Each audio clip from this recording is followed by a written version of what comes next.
에스더 9장은 유다인들이 진멸되기로 정해진 날이죠. 아달월 13일에 그날에 놀라운 반전이 일어난 그날의 역사를 기록하고 있습니다. 하만의 이 가문을 완전히 멸하고 뿐만 아니라 모든 이 대적인 아말렉인들을 심판하게 된 날이죠. 에스더 7장에서부터 이 하만의 몰락이 시작이 되더니 또 급히 새로운 조소들이 꾸며지고 그리고 드디어 이 심판의 날에 유다인이 큰 승리를 거두게 됩니다. 이날 하나님의 도우심으로 인해서 모든 이 민족들이 이 유대인들을 다 두려워했습니다.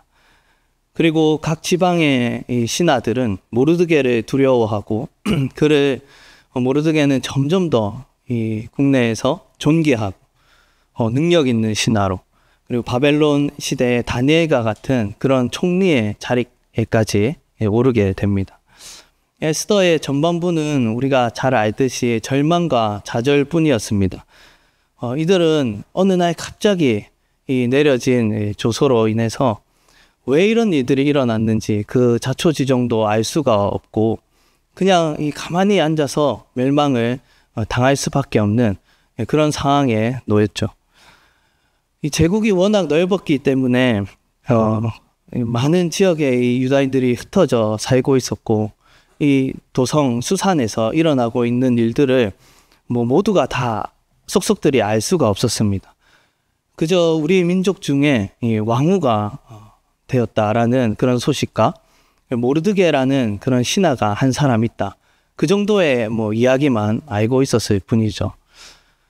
이제 우리 민족 중에 왕후가 세워졌으니 앞으로 우리 민족에게 조금 이제 좋은 일들이 일어나지 않을까 그런 기대를 했는지도 모르겠습니다. 지금은 유다인이라는 그 신분 자체가 그들에게 일종의 핸디캡이었어요. 유다인이라는 것을 밝히게 될 경우에 뭔가 불이익이 있을 것을 염두에 두고 모르드게는 에스더에게 그것을 숨기라 그렇게 말하죠. 이제는 좀 우리가 길한 일들이 좋은 일들이 일어나지 않을까. 우리 가운데 왕후도 있고 또 신하도 있으니 우리 민족이 이제는 좀 당당하게 살 수 있지 않을까. 그런 기대를 하던 찰나에 느닷없이 충격적인 어떤 조소가 내려오게 된 것입니다. 그 아달월 13일 우리 역으로 하면 2월에서 3월경을 이야기하는데 그날 하루 동안 그 도성, 그 바사 제국에 살고 있는 모든 유다인들을 한 날 동안 다 쳐서 진멸하라는 것입니다. 그 한날에 유다인들을 다 멸하려면 얼마나 많은 사륙이 그 하루 동안 일어나야 되는 것입니까? 그런 잔인한 비극적인 일들이 일어나게 될 것이라는 예고가 이렇게 된 것이죠. 마른 하늘에 이 날벼락이 떨어졌습니다. 그들에게는 정말 좌절과 절망뿐이었습니다. 그래도 그 민족 중에 흩어져 살면서 조금 자리를 잡은 유다인들은 어떻게 하면 이 본국으로 돌아갈지 타국으로 이주를 할지 그런 점들을 생각했는지 모르겠어요. 그러나 이마저도 안 되는 나머지 이들은 정말로 그냥 가만히 앉아서 자신의 이 가족과 그리고 친구들, 지인들 또 자녀들이 죽음을 당하는 것을 그냥 속수무책으로 바라볼 수밖에 없는 그런 상황입니다. 한번 생각해 보십시오. 우리의 자녀들이 그렇게 한날 다 죽게 되는 그런 일이 우리에게 일어나기 쉽진 않지만 정말 그런 상황이라면 모두가 다 절망하지 않겠습니까? 좌절을 넘어서서 어느 시점에서는 포기하기까지 이르를 것입니다. 그러나 이들은 하늘이 무너지는 그 상황에서 이 도성 수산을 중심으로 기도가 시작이 되죠. 이 에스더를 돕기 위한 금식의 기도가 점점 시작이 되고 또 이 전역에 퍼진 유다인들은 하나님께 간절히 의탁하고 부르짖었을 것입니다. 그렇게 신락과 같은 희망을 붙잡고 기도하고 기다린 지 얼마 시간이 지나자 급히 또 새로운 조서가 내려옵니다. 그 내용은 전혀 상상조차 할 수 없었던 새일, 왕의 이 명령이 뒤바뀌는 그런 놀라운 일들이 일어나게 된 것이죠. 얼마나 당황한 하고, 그리고 얼마나 이 기쁨을 감출 수 없었겠습니까? 이것을 보는 순간 모든 유다인들은 이 그들의 고통과 슬픔, 그리고 금식과 굵은 베옷은 단숨에 기쁨과 이 환희로, 즐거움으로, 잔치로 변하게 되었습니다. 하나님께서 우리를 구원하셨다라고 하는 그 절기가 태어났습니다. 탄생하게 됐습니다. 정말 작고 보잘것 없었던 이 민족은 한순간에 위풍이 있고 권세를 가진 그 민족으로 급부상하게 되었습니다. 처음에 이 조서를 받고서는 이게 사실인지 아마 어안이 벙벙했을 것입니다. 어떻게 우리에게 이런 일이 일어날 수 있는가? 정말 하나님의 도우심 말고는 결코 우리에게 이런 일이 일어날 수 없다. 그저 그렇게 기도에 응답하신 하나님께 감격하고 감사할 수밖에 없는 그런 상황이죠. 그러나 이 일 이면에는 우리가 잘 알듯이 모르드게와 에스더의 그 생명을 들인 헌신이 있었습니다. 그 민족을 살리기 위한 죽음도 불사한 결단이 에스더에게 있었습니다. 우리는 에스더서를 보이지 않는 하나님의 돌보심 그리고 섭리의 책으로 그렇게 알고 있습니다. 이 세상의 권세자들이, 세상에 힘 있는 자들이 그들의 인간적으로, 그 인간적인 방법과 그들의 뜻으로 모든 세계를 운행하고 그 질서를 다스리고 그 키를 쥐고 있는 것처럼 그렇게 보이지만, 그러나 그 이면에는, 그 실상에는 보이지 않는 하나님의 그 섭리의 손길, 그의 계획하심과 운영하심이 있고, 특별히 그 가운데 자기 백성을 돌보고 계신다라는 그런 보이지 않는 하나님의 섭리를 이야기하고 있는 책이죠. 정말 그렇습니다. 하나님의 그 은혜는 여전히 자기 백성을 돌보고 계시고 또 지키시고 계시고, 그리고 특별히 위기의 순간에 그들을 돌보시고 그들과 함께 하고 있습니다. 그 은혜들을 우리는 지금도 경험합니다. 그러나 그것만이 전부는 아닙니다. 보이지 않는 하나님의 섭리와 돌보심이 있다. 그러나 보이는 이 세상에서, 보이는 세계에서는 하나님의 백성들이 해야 될, 또 살아내야 될 믿음의 삶과 결단과 순종이 있다라는 것도 에스더가 분명히 우리에게 보여주고 있습니다. 자, PPT를 보시면 이렇게 정리를 할 수 있을 것 같아요. 보이지 않는, 나타나지 않는 하나님의 섭리와 도우심이 우리 가운데 있지만, 보이는 영역에서, 바로 우리 삶 앞에 나타나는 그 영역에서 하나님을 믿고 신뢰하는 자들이 살아내야 될, 보여야 할 분명한 신앙의 결단과 믿음의 행동들이 있다라는 것이죠. 이 점을 명확하게 이야기하고 있습니다. 이 세상은 하나님의 통치 아래 있습니다. 그분의 섭리 아래 있습니다. 하나님이 그 백성을 돌보고 지키고 계십니다. 그러나 우리는 그것만 믿고 하늘만 쳐다보면 답이 나오는 것이 아니라, 우리들이 이 땅에서 살아 보여야 할 그 세상 속에서의 그 결단, 그 믿음의 삶이 있다라는 것이죠. 하나님이 하실 수 있는 일을 소개함과 동시에 하나님의 백성들이 해야 될 일도 분명히 나타내고 있습니다. 에스더가 왕으로 뽑힐 때는 아무것도 가진 게 없었어요. 물론 이 출중한 외모가 있었습니다. 그것이 제일 중요하긴 하죠. 네. 그런데 얼굴이 예쁘면 얼마나 또 시기 질투하는 대적들이 많겠습니까? 왕 앞에 나아가기까지 12달이라는 시간 동안 준비를 합니다. 그 준비하는 과정 가운데 에스더는 어떻게 합니까? 왕 앞에 서는 그날 에스더의 모습을 보십시오. 이 궁의 비빈을 주관하는 내시 헤게, 그 신하에게 이 에스더가 먼저 사랑을 입습니다. 그리고 왕 앞에 서는 그날에는 자신을 마음껏 치장할 수 있는 그 물품들을 다 구할 수가 있어요. 그러나 에스더는 그런 것을 거절합니다. 헤게가 주는 것 외에 다른 것을 구하지 않으나 성경은 분명히 이렇게 이야기하고 있어요. 모든 보는 자 앞에서 사랑을 입었더라, 그렇게 이야기하고요. 그가 왕 앞에서 은총을 입었더라, 그렇게 말씀하고 있습니다. 하나님의 이 도우심이죠. 또 그런 일도 일어납니다. 에스더가 왕후가 된 이후에 모르드게가 왕의 목숨을 구하는 일이 있습니다. 빅단과 데레스라는 이 두 신하가 왕을 암살할 계획을 이제 모의합니다. 그때 이 모르드게가 궁궐 밖에서 그 이야기를 들어요. 대궐문에서 듣습니다. 이 사실을 알고 에스더를 통해 왕에게 전달을 하죠. 이제 모르드게는 아마 기대를 했을지 모르겠어요.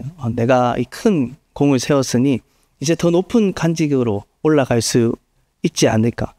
그런데 왕이 이것을 까먹습니다. 네. 전혀 생각하지 못하다가 언제 어느 타이밍에 왕이 이 사실을 기억하냐면요. 에스더가 죽음을 각오하고 왕 앞에 나아가서 왕을 만나고 하만과 함께 왕의 잔치로 초대를 하죠. 첫날 초대를 그날 바로 초대를 하고 하루에 말미를 뜨고 다음날 초대를 또 합니다. 그런데 그날 밤에 에스더가 말미를 둔 그 하루 상간에 어떤 역사가 일어나면요. 왕이 잠이 오지 않아서 궁중일기를 읽게 됩니다.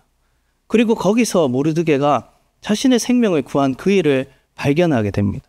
하나님의 놀라운 그 섭리, 그 반전의 역사가 그때부터 시작이 되는 것이죠. 에스더가 어떻게 이런 일을 다 계획할 수 있겠습니까?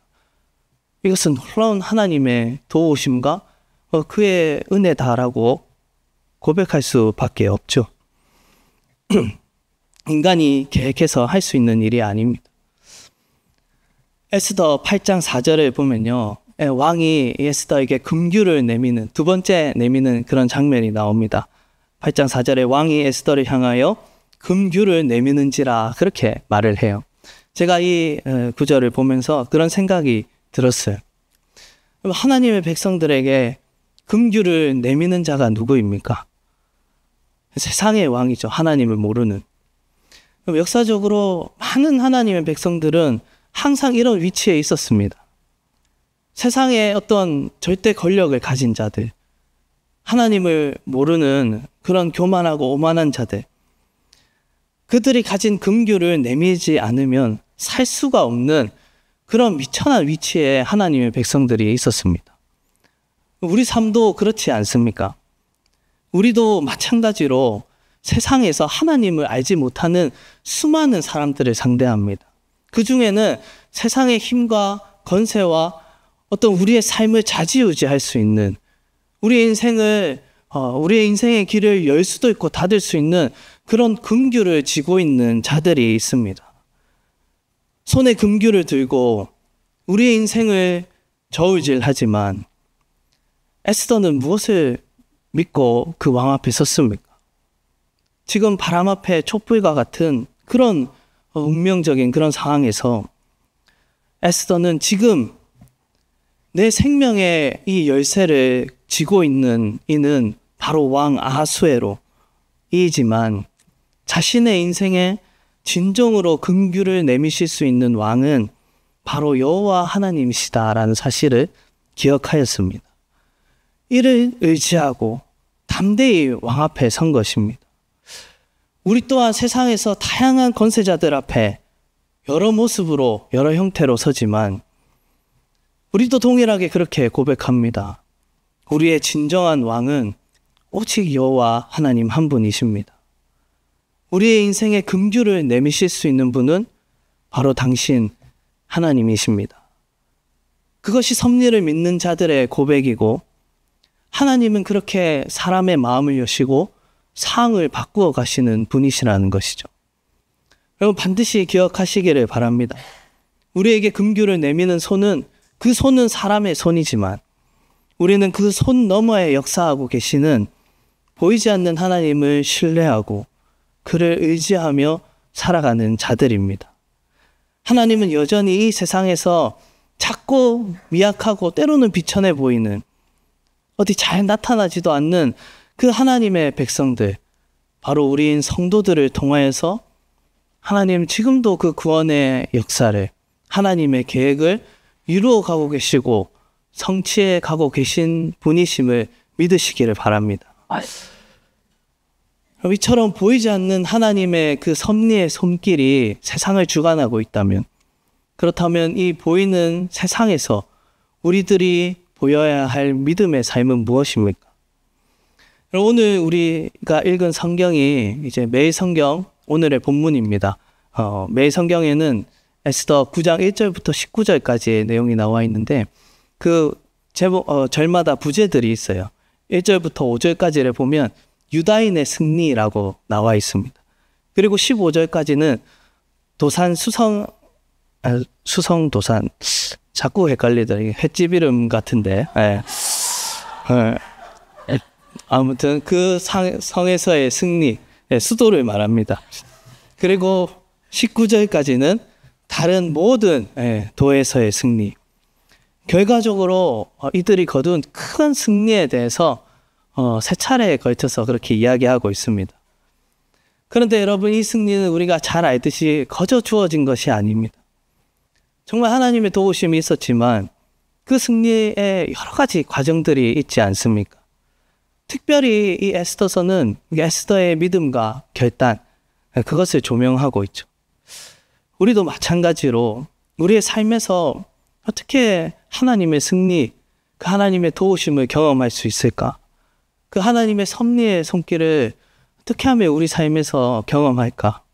우리 인생의 특별히 위기에서, 우리의 삶의 다양한 시험들 앞에서, 사업이나 취업이나 결혼이나 자녀나 여러 가지 문제들 앞에, 우리의 인생들이 어떤 방향이 결정되는 그 일들 앞에서 우리는 어떻게 하나님의 섭리의 도우심을 경험할 수 있을까?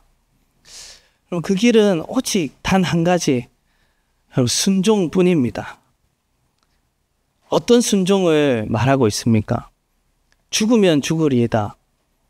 우리의 자신의 생명까지 드리는 그 순종을 말합니다. 어떻게 우리가 다 생명을 드리는 순종을 합니까? 우리가 다 순교를 해야 된다라는 말이 아니라 우리가 정말 우리의 삶 가운데 내가 죽고 내 옛 사람과 옛 자아와 또 나를 신뢰하는 모든 그 근간을 다 죽이고 온전히 주님께 복종한, 주님께 내 삶을 드리고 우리 자신을 드리고 주님만이 나의 주인이십니다.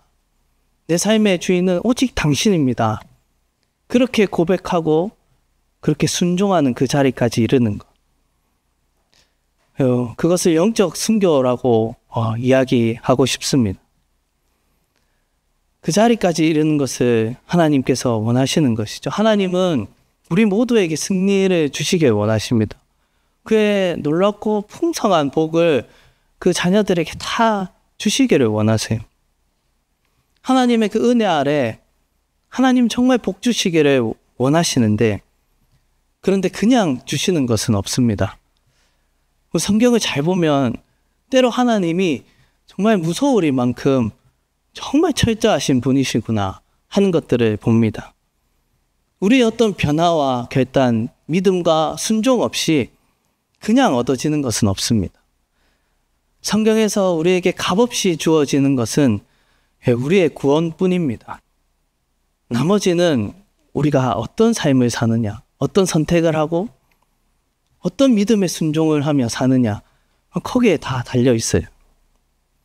하나님 정말 보시기를 원하십니다. 우리를 가늠해 보십니다. 정말 너의 삶의 주인이 나인 것을 고백하느냐? 정말 어디까지 순종할 수 있느냐? 네 생명 다해 하나님을 사랑하고 그분의 말에 정말 복종할 수 있느냐? 하나님 그것을 가늠해 보세요. 여러분, 이스라엘 백성이 광야 40년을 겪었듯이 그들을 그 광야 시험을 겪게 하신 이유가 무엇입니까? 우리가 들었듯이 이는 너를 낮추시고 내 마음이 어떠한지 그 명령을 지키는지 지키지 않는지 알려 하심이라. 하나님이 보기를 원하신다라는 거죠. 우리의 중심 가운데 무엇이 있는지 하나님은 아시고 그 마음을 정말 드리며 살아가고 있는지 그것을 보시고 또 정말 그렇게 살아 선택하는지, 행함이 있는 믿음까지 순종까지 나아가는지 하나님 지금 우리 삶을 통해 다 보고 계신다라는 거예요. 여러분, 이 과정이 없이 우리 삶에 어떤 승리도 없습니다. 하나님의 그 크신 어떤 은혜들을 경험하기 어렵습니다. 에스더는 그렇게 자신의 생명을 드리는 순종을 했습니다. 아브라함은 자신의 아들을 드렸고요. 모세는 자신의 전 생애를 하나님께 바쳤습니다.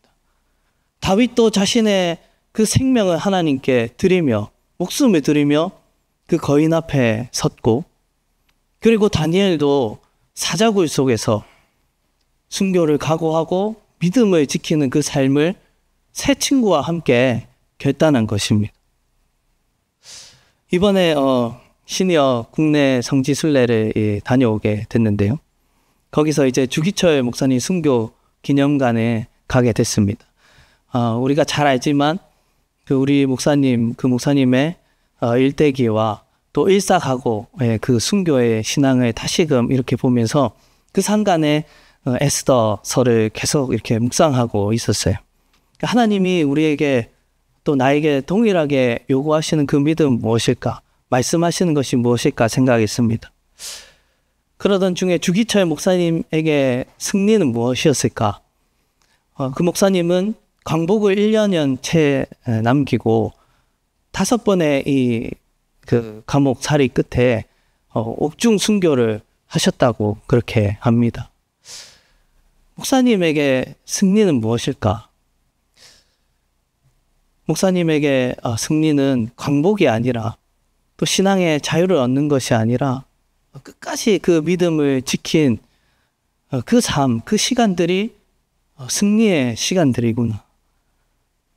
그렇게 끝까지 지켜서 하나님 앞에 생명을 드린 그 믿음의 결단, 삶의 모습이 바로 승리이구나라는 것들을 생각했습니다. 믿음을 지켜간 그 과정이 바로 여러분 이미 승리하고 있는 것입니다. 때로 우리 상황과 우리의 형편과 또 우리의 시간들 속에 괴롭고 고통스러운 그런 순간들이 있죠. 그러나 그 시간들을 지날 때 우리가 좌절하거나 낙심하거나 포기하거나 멈추는 것이 아니라 끝까지 하나님 붙들고 끝까지 믿음 붙들고 그 죽음의 시간을 지나가는 것입니다. 하나님 그것을 승리로 여기십니다. 그 과정, 그 고난의 시간을 견디며 지나가는 그것을 하나님은 보고 우리에게 더 큰 승리를 허락하실 것입니다. 하나님은 그 주기철 목사님에게 그런 순교의 승리를 주셨고, 그러나 결코 거기서 끝이 아니었죠. 하나님 지금도 그 역사를 계속해서 이루어가고 계십니다. 우리들이 잠시 그렇게 우리가 타협하고 우리 삶을 포기하고 싶은 그런 순간에도 우리가 이것을 기억합시다. 우리가 해야 될 일이, 지켜야 될 신앙이 무엇입니까? 끝까지 순종하고 끝까지 헌신하고 끝까지 하나님 붙들고 우리의 신앙의 결단과 그 하나님이 명하신 그 길을 지키며 하나님께서 말씀하신 그 길을 걸어가는 것입니다. 하나님은 우리가 그렇게 살아가는 그 삶을 보시고 복되게 여기십니다. 그리고 하나님 때로 그렇게 순종한 이들에게 놀라운 승리의 복도 경험하게 하십니다. 다윗이 시편에서 고백한 것처럼 주께서 내 원수의 목전에서 내게 기름을 부으시고 또 내게 상을 차려주시고 기름을 내 머리에 부으셨나니 내 잔이 넘치나이다. 우리 삶에 그 잔이 넘치는 그 놀라운 기적을, 그 은혜들을, 그 풍성한 하나님의 사랑을 하나님께서는 경험하게 하십니다. 하나님만이 하실 수 있는 기적, 우리가 도무지 열 수 없는 그 길을 여시고 그 승리를 우리들에게 허락하게 하십니다. 한 번 더 우리가 기억해 봅시다. 하나님의 보이지 않는 그 섭리의 손길은 늘 우리의 삶을 지키고 보호하고 계십니다. 그러나 우리의 삶에서 우리들이 행해야 될 믿음과 그 순종의 결단, 그것이 반드시 필요하고 그것을 통과한 자들이 주의 승리를 경험하게 될 줄을 믿습니다. 마지막으로 우리는 에스더의 모습을 통해서 우리 주님의 모습을 보게 됩니다. 자신의 민족을 살리기 위해 기꺼이 죽기로 나아가는, 결단하며 행동하는 그 믿음의 에스더. 그것은 주님이 택하신 백성들을 위해서 기꺼이 죽으시고 십자가로 나아가시는 그 모습을 떠오르게 합니다. 주님의 그 십자가의 죽음은 3일 후 부활로 나아가기 위한 승리의 과정이었습니다. 주님이 다시 살아나심으로 인해서 모든 믿는 자들에게 부활 생명의 능력이 나타나고 완전한 승리, 죄로부터, 사망으로부터, 죄의 권세로부터, 그리고 사탄, 악한 마귀로부터 자유하게 되고 해방되고 승리하게 되는 그런 놀라운 그런 역사가 일어났습니다. 그러나 죽음이 없이는 부활도 없습니다. 죽음을 통과해서 부활로 나아가는 이 승리의 과정은 성경에 나타나는 영적인 진리입니다. 그럼 우리는 죽어서만 부활에 이르는 줄로 그렇게 생각을 하죠. 그렇지 않습니다. 죽어서 우리가 부활 가운데 들어가는 것은 그것은 완전한 그 완성의 모습을 이야기하는 것입니다.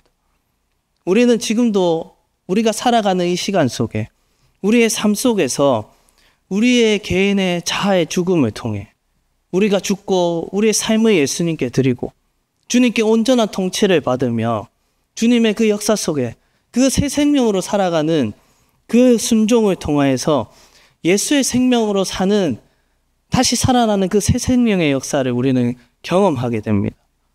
우리 삶에서 내가 그 십자가를 지면 죽고 망하는 줄로 알았는데 하나님이 다시 살리시고 우리의 길을 여시고 우리 가운데 행하시는 그 놀라운 역사들을 하나님께서 경험하게 하시는 것들을 이 삶을 통해서 우리는 경험하게 됩니다. 그게 부활의 역사인 것이죠. 우리의 옛 자아와 육신, 우리의 어떤 인간적인 계획과 마음들, 우리의 불순종, 이 모든 것이 다 죽어야 됩니다. 죽지 않으면 우리는 예수의 생명으로 살 수가 없습니다.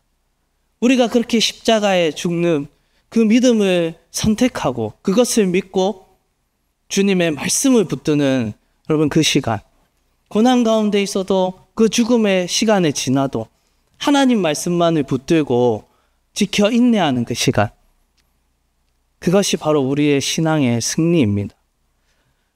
우리 모두가 그런 순종 가운데 들어가서 이 땅 가운데 그 놀라운 승리, 영적 부활과 하나님 주시는 영적인 상급, 놀라운 이 땅에서의 축복들, 그런 은혜들을 다 경험하게 되시기를 예수님의 이름으로 축원합니다.